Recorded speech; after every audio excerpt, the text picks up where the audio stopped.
Hello friends, आप सभी को नमस्कार। मैं हितेश कुमार एक बार फिर से आप सभी का ज्ञानकोश यूट्यूब चैनल में स्वागत करता हूं।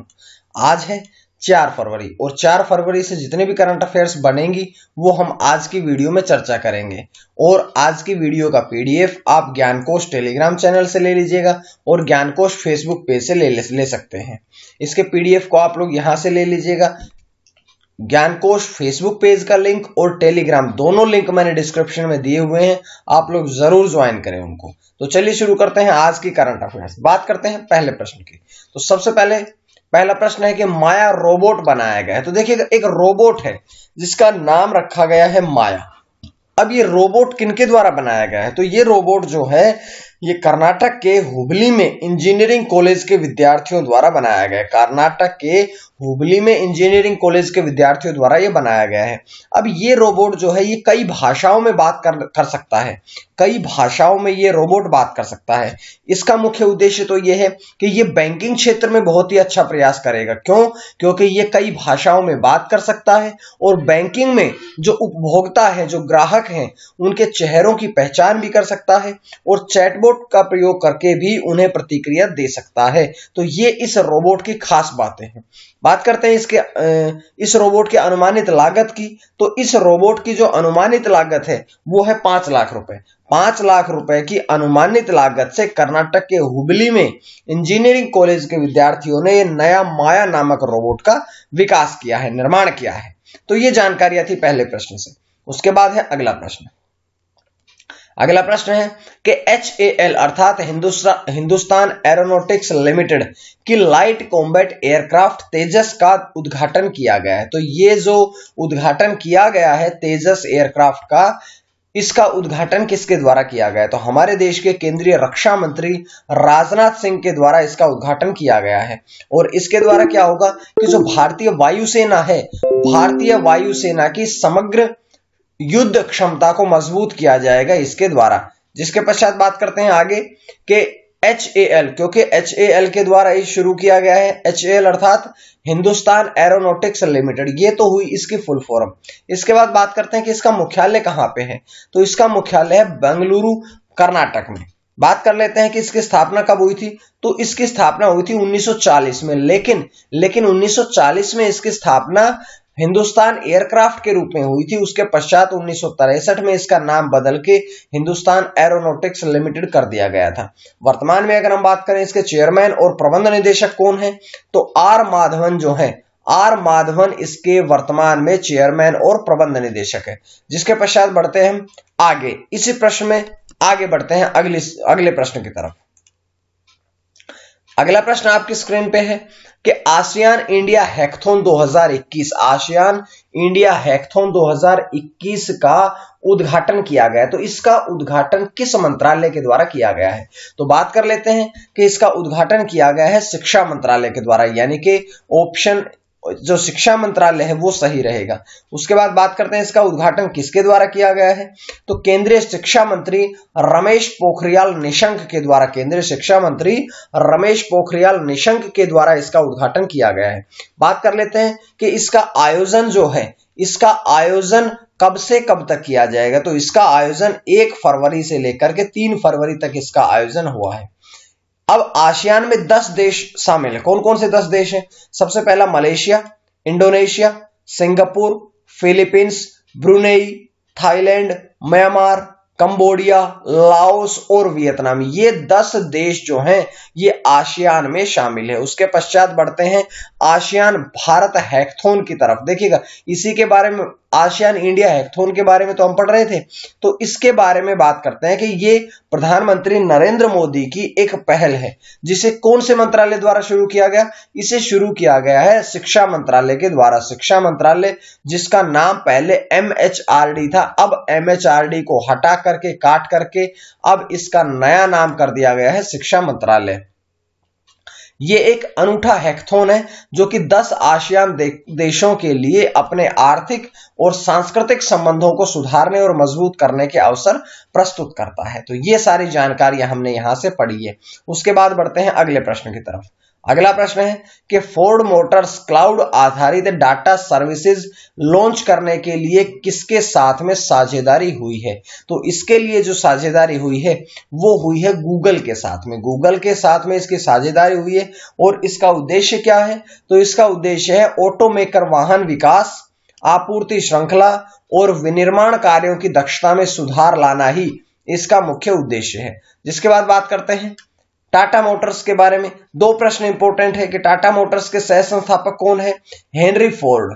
और बात कर लेते हैं इसके फोर्ड मोटर्स के बारे में बात हो रही है। तो फोर्ड मोटर्स के जो सह संस्थापक है वो है हेनरी फोर्ड और इसकी स्थापना 16 जून 1903 में अमेरिका में करी गई थी। बात कर लेते हैं इसके गूगल के बारे में, क्योंकि गूगल के साथ में साझेदारी हुई है। तो गूगल के सीईओ कौन है? सुंदर पिचई। और मुख्यालय कहां पे है? कैलिफोर्निया अमेरिका में। कैलिफोर्निया अमेरिका में इसका मुख्यालय भी है। जिसके बाद बढ़ते हैं हम अगले प्रश्न की तरफ।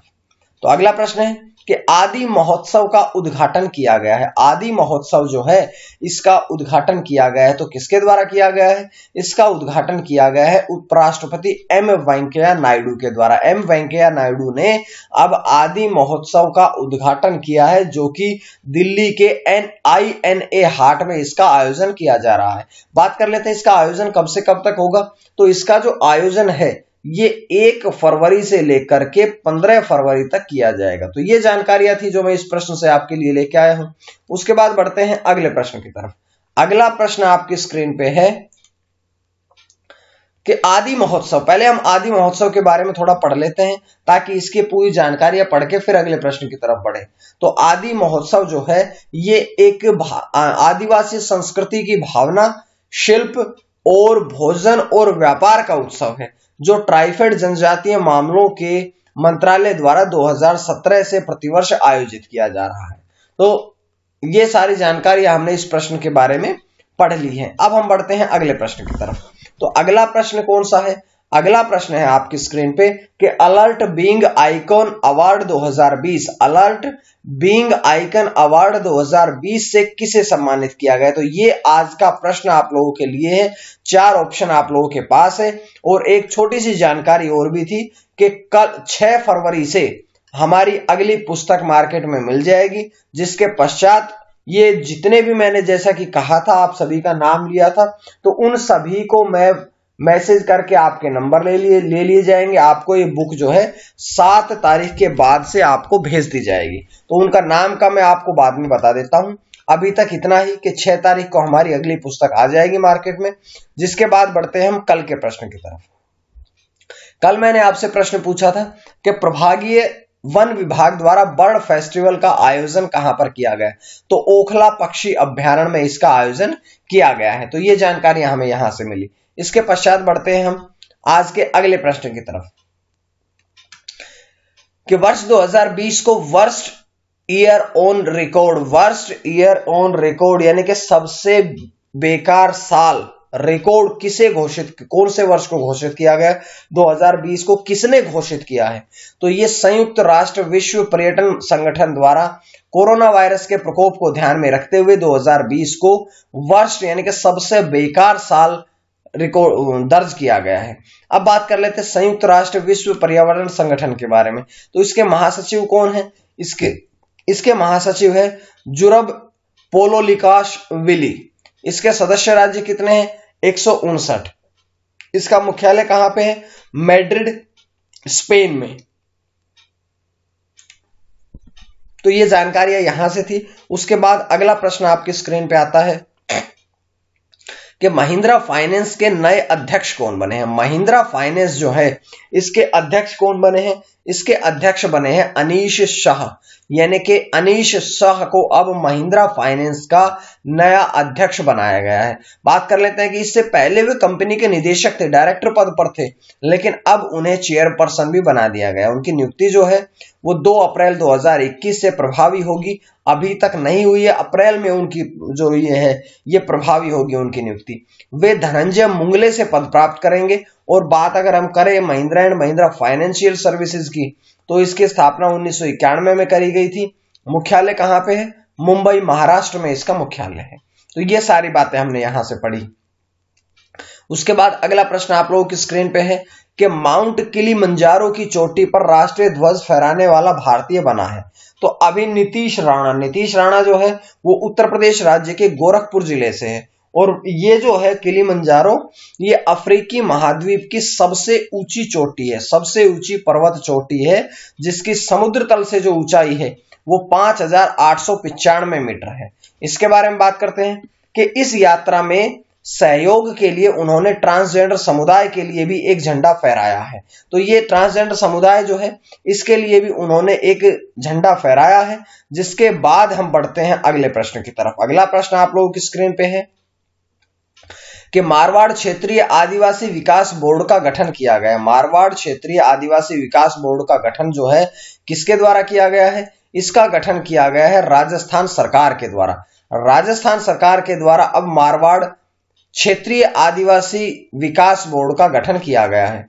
ये कहां पे है? ये जो है राजस्थान में है और जोधपुर भाग के क्षेत्रों में बसे अनुसूचित जनजाति समुदाय की प्रगति के लिए इसका गठन किया गया है। और इस बोर्ड में एक अध्यक्ष होगा, एक सदस्य सचिव होगा और 13 पद जो हैं वो सदस्य समुदाय के होंगे और 6 प्रतिष्ठित लोग शामिल किए जाएंगे। उसके पश्चात इसका एक प्रश्न और भी है कि इसका प्रशासनिक विभाग जो है वो जनजातीय क्षेत्रीय विकास विभाग होगा। तो ये सारी जानकारी हमने यहां से पढ़ी है। उसके बाद बढ़ते हैं अगले प्रश्न की तरफ। आज का अंतिम प्रश्न भी होगा कि ऑक्सफोर्ड लैंग्वेज ने इस वर्ष यानी कि वर्ष 2020 के शब्द के रूप में किसे नामित किया है? तो 2020 का जो शब्द है वो है आत्मनिर्भरता। बात कर लेते पिछले 3 वर्षों के शब्दों की। 2017 का था आधार, 2018 का था नारी शक्ति, 2019 का था संविधान और 2020 का है आत्मनिर्भरता। तो ये सारी बातें हमने यहां आज की वीडियो से पढ़ी है। उम्मीद है आपको करंट अफेयर्स की सीरीज पसंद आ रही होगी। और अगर आपको करंट अफेयर्स की सीरीज पसंद आ रही है तो आप लोग ज्ञानकोश यूट्यूब चैनल को सब्सक्राइब कर लीजिएगा ताकि आपको डेली वीडियोस मिलती रहे। आज के लिए इतना ही। मां सरस्वती की कृपा आप सभी पर बनी रहे। आप सभी का बहुत बहुत धन्यवाद।